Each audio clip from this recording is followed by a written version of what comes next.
오늘 우리가 함께 볼 말씀은 시편 147편 말씀입니다. 시편 147편 말씀 우리 한 절씩 교독하며 말씀을 보겠습니다. 할렐루야. 우리 하나님께 찬양함이 얼마나 좋은 일이며 하나님께 찬송함이 그 얼마나 아름답고 마땅한 일인가. 주님은 예루살렘을 세우시고 흩어진 이스라엘 백성을 모으신다. 마음이 상한 사람을 고치시고 그 아픈 곳을 싸매어 주신다. 별들의 수요를 헤아리시고 그 하나하나의 이름을 붙여 주신다.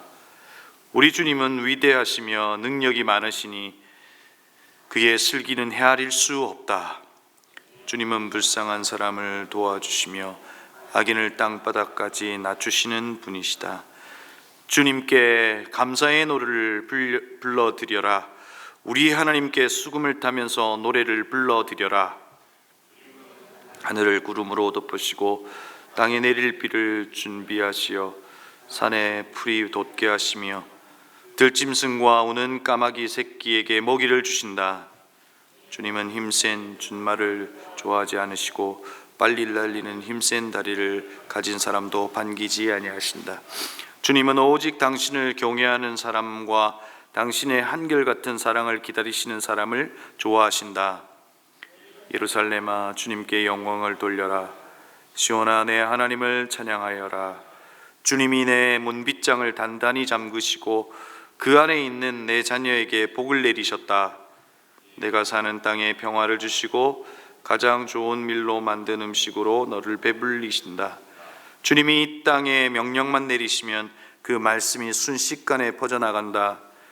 양털 같은 눈을 내리시며 재를 뿌리듯 소리를 내리시며 빵 부스러기 같이 우박을 쏟으시는데 누가 감히 그 추위 앞에 버티어 설 수 있겠는가? 그러나 주님은 말씀을 보내셔서 그것을 녹이시고 바람을 불게 하시니 얼음이 녹아서 물이 되어 흐른다. 주님은 말씀을 야곱에게 전하시고 주님의 규례와 법도를 이스라엘에게 알려주신다. 다른 민족에게 그와 같은 신이 그들은 아무도 그 법도를 알지 못한다. 할렐루야. 2024년 마지막 새벽기도입니다. 물론 우리의 하루하루는 반복적인 일이지만 또 의미상 2024 한 해를 마무리하게 됩니다. 정말 여러분 한 해 동안 수고 많으셨습니다. 여러분 한 해를 돌아보면 하나님께 고백할 여러분 내용이 있습니까? 여러분 한 해를 돌아봤을 때 내가 주님 앞에 고백할 어떤 내용이 있느냐 하는 것이죠. 오늘 시편이 이스라엘 인생을 돌아보며 노래하고 있습니다. 우리에게도 이 노래가 있는가 하는 생각을 한번 해보면 어떨까 싶습니다. 오늘 우리의 노래의 중심이 나라고 한다면 그 노래의 내용은 슬픔이 많지 않을까 하는 생각을 해봅니다. 하지만 노래의 중심이 하나님이 되면 그 노래는 오늘 시편 147편의 노래와 같이 하나님을 노래하고 오히려 절망 가운데서도 하나님을 찬양할 수 있지 않을까 하는 생각을 해보는 것이죠. 오늘 147편은 우리에게 계속해서 찬양할 것을 도전하고 있습니다. 노래할 것을 도전하고 있다는 것입니다. 1절은 이렇게 시작하죠. 할렐루야. 하나님께 찬양함이 얼마나 좋은 일이며 하나님께 찬송함이 그 얼마나 아름답고 마땅한 일인가 라고 우리에게 알려주고 또 우리에게 도전하고 있습니다. 그러면 정말 우리는 어느 때 언제 찬양할 수 있겠는가 하는 것이죠. 여러분 오늘 시인은 우리에게 찬양을 도전하지만 그의 인생이 그의 역사가 정말로 하나님을 노래할 수 있는 상황 가운데 있었는가 하는 것이죠. 오늘 이어 나오는 2절과 3절의 내용을 보면 찬양하기 최상의 상태라기보다 오히려 절망의 때를 회상하고 있는 것을 보게 되죠. 2절은 주님은 예루살렘을 세우시고 흩어진 백성을 모으신다 라고 되어 있습니다. 이스라엘이 이 예루살렘이 파괴되었던 과거를 돌아보면서 하나님께서 다시 이스라엘을 이 예루살렘을 세우시더라 라고 하는 이야기를 하고 있는 거죠. 다시 말하면 그 절망의 역사를 보면서도 여전히 찬양하는 것이 마땅하지 않느냐라고 하는 것을 우리에게 이야기해 주고 있습니다. 그리고 3절에 보면 마음이 상한 사람을 고치시고 아픈 곳을 싸매어 주신다라고 이야기하는 것이죠.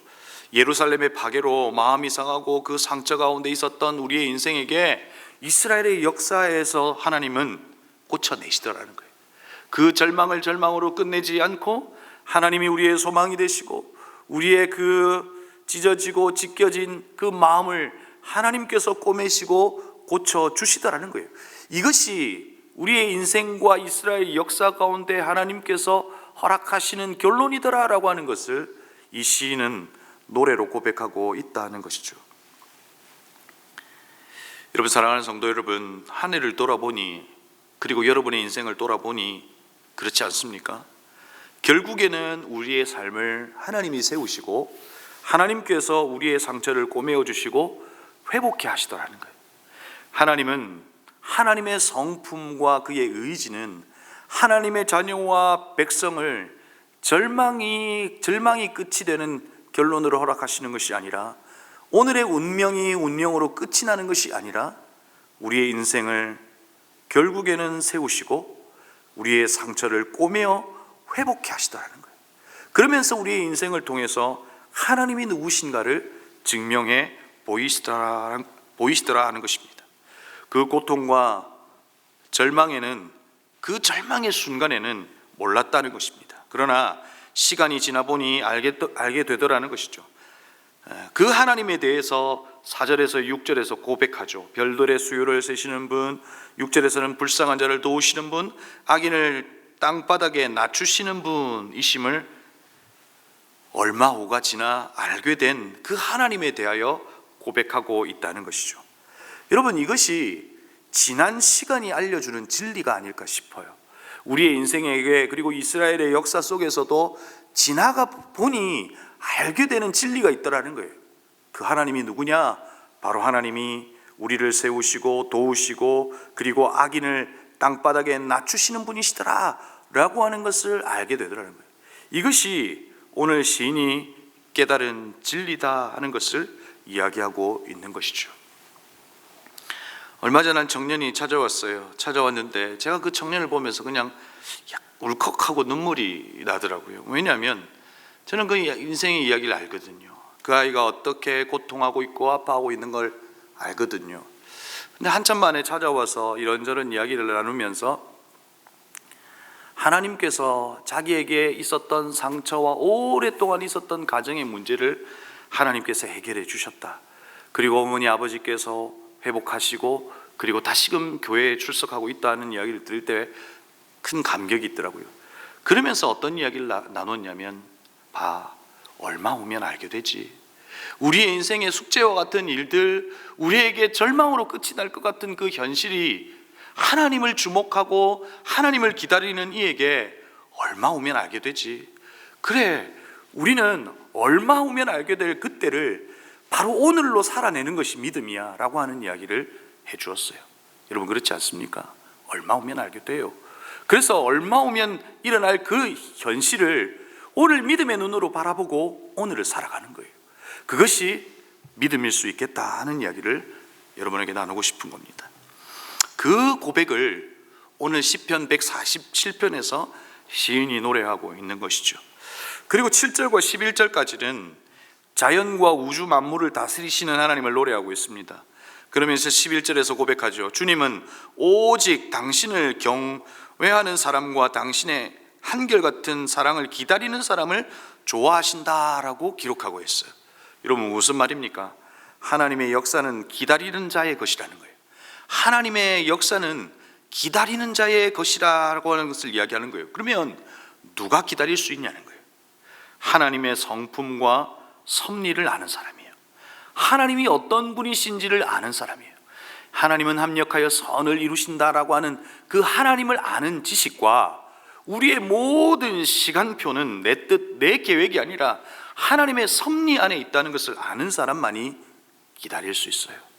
절망 앞에 원망하지 않고 오히려 하나님을 찬양할 수 있다는 거예요. 이것이 저와 여러분의 믿음이 될 수 있기를 바랍니다.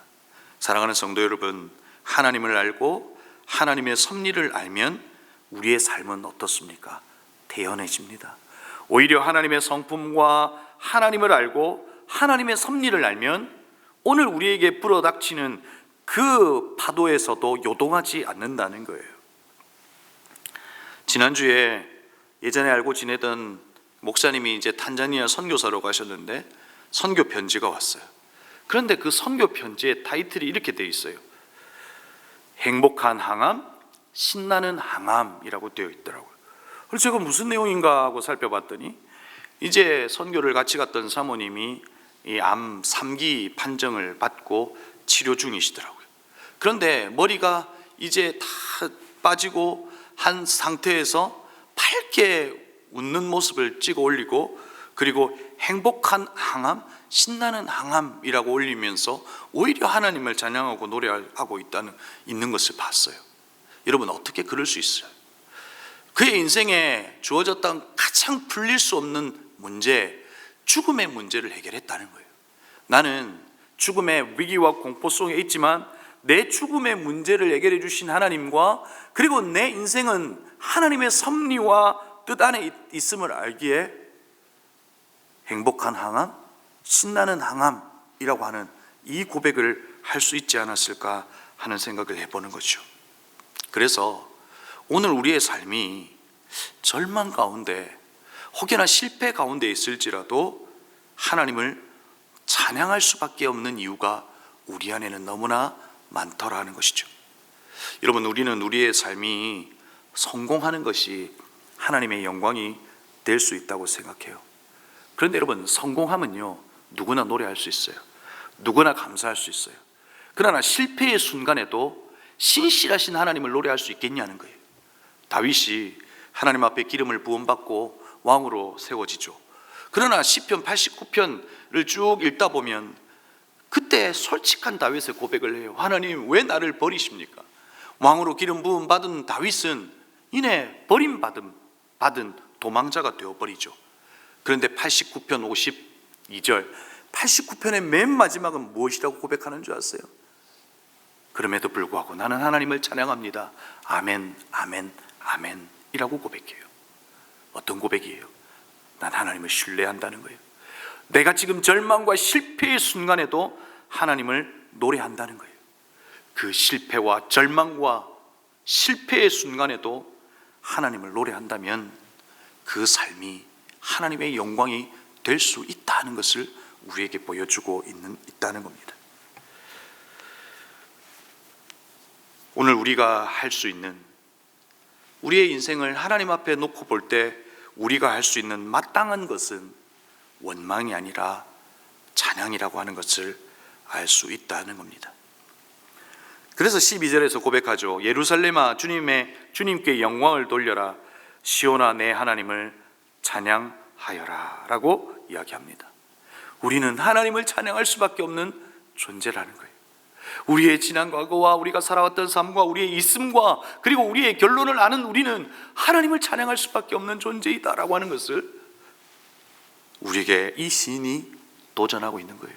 그래서 그분을 찬양할 수 있겠냐라고 이야기해 주는 것이죠. 그러면서 마지막으로 우리는 지금 이때를 살아가고 있는 우리의 인생 앞에 무엇에 어디에 집중해야 하는지를 알려줍니다. 그것이 바로 18절 19절 말씀이죠. 주님은 말씀을 보내셔서 그것들을 녹이시고 바람을 불게 하시니 얼음이 녹아서 물이 되어 흐른다. 주님은 말씀을 야곱에게 전하시고 주님의 규례와 법도를 이스라엘에게 알려주신다. 여러분 이 시인은 무엇을 노래하는 거예요? 하나님은 말씀으로 다스리시더라 하는 거예요. 주님은 말씀으로 온 우주 만물을 창조하시고 하나님께서 말씀으로 이 인류와 저와 여러분의 인생을 통치하고 다스리시더라는 거예요. 그러기에 오늘을 살아가는 우리의 삶에 무엇에 집중할 수 있겠는가 하는 거예요. 바로 하나님의 말씀에 집중해 보라고 이야기하고 있는 거죠. 19절에서 주님의 규례와 법도를 이스라엘에게 알려주신다라고 기록되어 있죠. 시인은 무엇을 경험한 거예요? 우리의 역사가 그냥 된 것이 아니라 하나님의 말씀과 약속이 이루어진 것을 알게 된 거죠. 그러니까 하나님은 즉흥적으로 우리에게 일하시는 것이 아니라 우리에게 약속을 주시고 그 약속을 신뢰하고 기다리는 자를 통해서 하나님 역사하시더라는 거예요. 오늘 우리가 집중해야 할 것은 무엇이에요? 오늘을 살아가는 현실이 아니라 계시하신 하나님의 말씀이라는 거예요. 우리의 현실은 있지만 계시하신 하나님의 말씀이 곧 우리의 현실이 되기 때문에 오늘 우리에게 시인은 도전하는 거예요. 너희들이 무엇에 집중하겠냐는 거예요. 너희의 현실이냐는 거예요.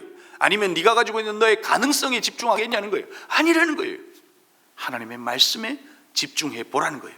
그 하나님의 약속의 말씀이 너의 현실이 될 거라는 거예요. 너의 역사가 될 거라는 거예요. 하나님을 드러내는 하나님의 일하심이 될 거라는 거예요. 그 하나님의 말의 위력이 우리의 인생 가운데도 드러날 거다라고 하는 것을 우리에게 도전하고 이야기해 주고 있는 겁니다. 사랑하는 성도 여러분, 올 한 해 여러분은 무엇을 붙들고 사셨습니까? 나입니까? 현실입니까? 아니면 주님의 말씀입니까? 여러분이 하나님의 말씀을 붙들었을 때 여러분의 인생은 그 말씀대로 이루어질 거예요. 그 말씀이 여러분을 지켜줄 거예요. 그 말씀이 여러분의 인생을 이끌어 주실 거라고요. 그래서 오늘 우리가 내리는 결론이 무엇입니까?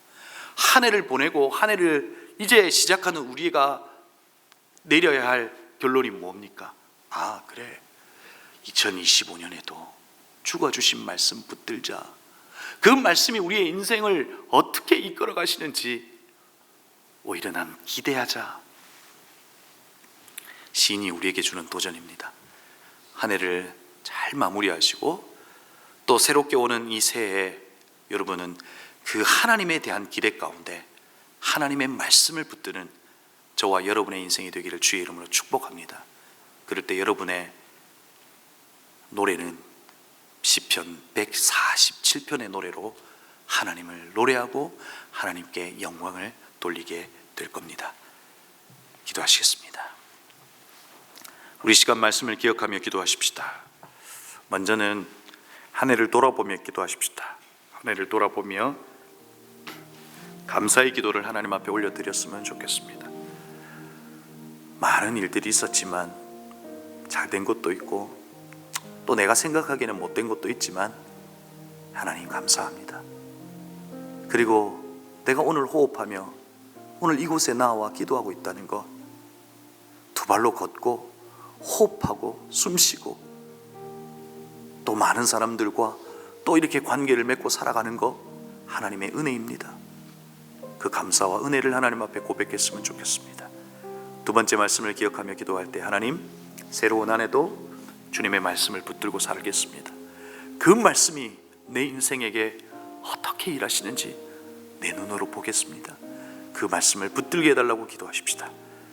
그리고 마지막으로 오늘 우리 송구영신 예배가 있습니다. 송구영신 예배 가운데 한 해를 정말 예배로 잘 마무리하게 하시고 믿음의 고백으로 한 해를 마무리하는 그런 송구영신 예배가 되게 해달라고, 그리고 새해 시작되는 새겹줄 기도회 가운데 모두가 정말 서로가 함께 손을 붙들고 기도하는 그 시간 가운데 주께서 이 한 해 가운데 주실 말씀이 우리 안에 있게 하여 주옵소서라고 함께 기도해 주시고 또 여러분이 가져오신 기도의 제목으로 함께 기도하시겠습니다. 기도합니다.